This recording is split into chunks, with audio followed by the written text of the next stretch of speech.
¿Y si el mayor error de Jonás no fue huir de Dios, sino algo mucho más peligroso? Durante años nos contaron esta historia como un relato sencillo, casi infantil. Un profeta desobediente, un gran pez, una segunda oportunidad. Pero la verdad es que el libro de Jonás es una de las radiografías espirituales más incómodas jamás escritas. No porque exponga el pecado de los paganos, sino porque desnuda el corazón de los creyentes. El error de Jonás no está en sus pies, que corren en dirección contraria, sino en su corazón que se resiste a amar como Dios ama. Y ese mismo error, silencioso y sofisticado, sigue vivo hoy en muchos creyentes que oran, sirven y predican, pero que en el fondo no soportan la idea de que Dios sea misericordioso con quienes ellos juzgan indignos.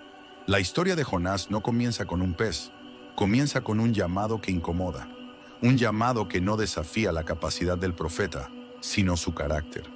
Dios no le pide a Jonás que haga algo imposible, le pide que haga algo que odia. Ir a Nínive no era solo cruzar una frontera geográfica, era cruzar una frontera emocional, moral y espiritual. Nínive representaba todo lo que Jonás despreciaba: violencia, injusticia, idolatría, enemigos históricos de su pueblo. Para Jonás, Nínive no merecía una advertencia, merecía destrucción. Y ahí nace el verdadero conflicto de esta historia. No entre Dios y Nínive, sino entre Dios y Jonás. Porque cuando Dios llama a Jonás, no está buscando información para los ninivitas, está buscando transformación en su profeta. Jonás entiende perfectamente quién es Dios, lo conoce, lo ha escuchado, lo ha experimentado.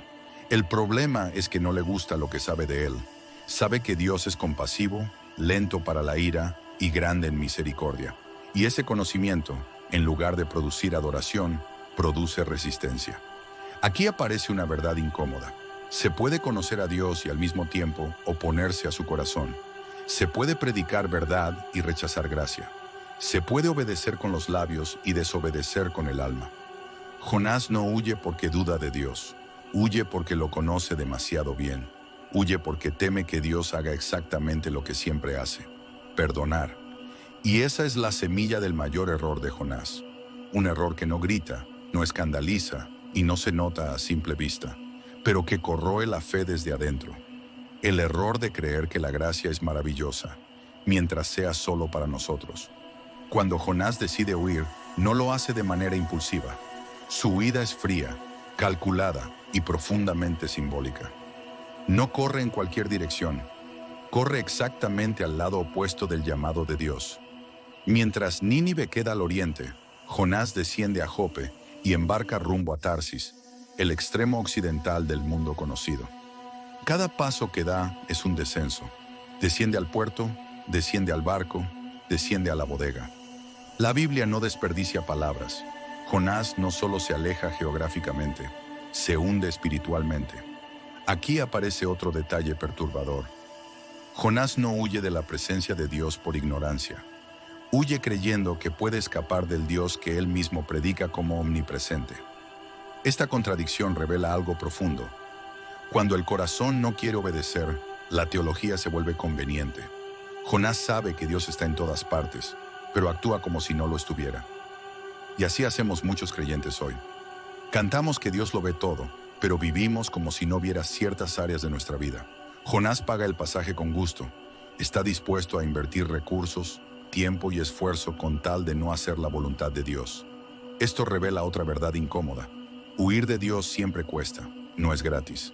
El problema es que preferimos pagar ese precio antes que rendir el orgullo. En el barco, mientras la misión divina queda atrás, Jonás se duerme. No es un descanso inocente, es anestesia espiritual. El sueño de Jonás es el síntoma de una conciencia que ha decidido desconectarse. Mientras su desobediencia avanza, su sensibilidad espiritual se apaga. Y ese es uno de los peligros más grandes para cualquier creyente. No perder la fe, sino perder la conciencia. La tormenta no llega como castigo, llega como revelación. Dios no lanza la tempestad para destruir el barco, sino para exponer al profeta. Mientras Jonás duerme, el mar ruge. Mientras su conciencia está apagada, la creación grita. Los marineros, hombres endurecidos por el mar, tiemblan, claman, oran, lanzan la carga al agua. Cada uno invoca a su Dios, y el único hombre en el barco que dice conocer al Dios verdadero está dormido. Esta escena es devastadora. El mundo pagano clama, y el creyente duerme. El capitán baja desesperado y despierta a Jonás con una pregunta que atraviesa los siglos. ¿Cómo puedes estar durmiendo? No es solo una pregunta para Jonás, es para todos los creyentes que se han acostumbrado a ignorar el dolor ajeno mientras protegen su comodidad espiritual. Cuando las suertes señalan a Jonás, la verdad ya no puede esconderse. Jonás confiesa quién es y quién es su Dios. Habla con exactitud teológica, pero con incoherencia práctica. Dice temer al Dios que hizo el mar, mientras huye de él por el mar. Esta escena revela que una confesión correcta no garantiza un corazón alineado. Se puede declarar la verdad y vivir en contradicción. La tormenta no es el problema, la tormenta es el espejo.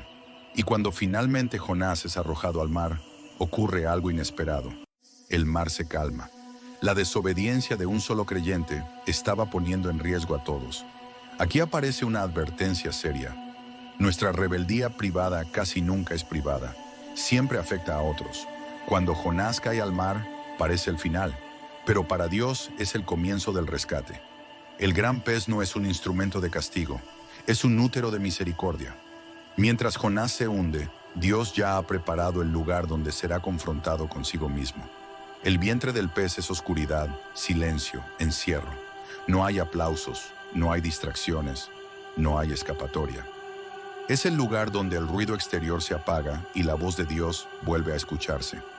Muchos creen que el pez fue el castigo, pero el verdadero castigo habría sido dejar a Jonás ahogarse. El pez es gracia disfrazada de juicio. Allí, en lo más profundo, Jonás ora. No ora como profeta, ora como hombre quebrado.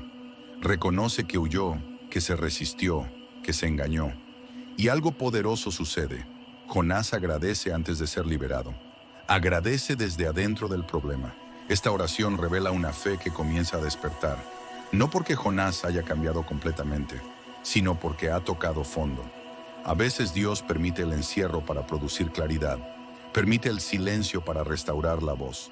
El vientre del pez representa esos momentos en la vida donde todo se detiene y solo queda una pregunta. ¿Seguirás huyendo o finalmente te rendirás? Cuando el pez vomita a Jonás en tierra seca, no es solo un acto físico, es una resurrección simbólica. Jonás sale vivo, pero no transformado del todo. Y eso es clave, porque obedecer no siempre significa haber sanado el corazón. La segunda llamada de Dios es una de las expresiones más claras de su gracia. Dios no cambia el mensaje, cambia al mensajero. Le da a Jonás otra oportunidad, no porque Jonás lo merezca, sino porque Dios es fiel a su propósito. Jonás va a Nínive, pero lo hace sin pasión. Predica lo mínimo. Su mensaje es corto, seco, sin esperanza explícita. No menciona perdón, no menciona misericordia. Parece que Jonás espera fracasar. Sin embargo, ocurre lo impensable. Nínive cree. Desde el rey hasta el último ciudadano, el arrepentimiento se extiende como fuego. Ayunan, se humillan, se vuelven de su mal camino. La ciudad que Jonás odiaba responde mejor que Israel. Este momento es humillante para el profeta. Dios usa a un mensajero renuente para provocar un avivamiento genuino. Aquí se rompe otro mito espiritual. Dios no depende de la perfección del mensajero para transformar corazones. El arrepentimiento de Nínive es profundo, práctico y colectivo. No es emocionalismo, es cambio real. Y Dios responde, no destruye la ciudad, perdona. Y ahí aparece el verdadero clímax de la historia. No la salvación de Nínive, sino la reacción de Jonás ante ella. Jonás no celebra, no adora, no agradece, se enoja. El éxito del mensaje lo enfurece. La misericordia de Dios se convierte en su mayor frustración. Jonás confiesa que esto era exactamente lo que temía. No quería ser el instrumento de la gracia para sus enemigos. Prefería un Dios justo que destruyera, no un Dios compasivo que perdonara. Este es el corazón del mayor error de Jonás. Amar la justicia cuando beneficia, pero rechazar la misericordia cuando se extiende a otros. Jonás revela algo aterrador. Se puede obedecer externamente y seguir rebelde internamente. Se puede cumplir la misión y seguir lejos del corazón de Dios. Jonás llega a desear la muerte. Prefiere morir antes que ver a Dios amar a quienes él desprecia. Esta reacción expone una fe nacionalista, selectiva y condicionada.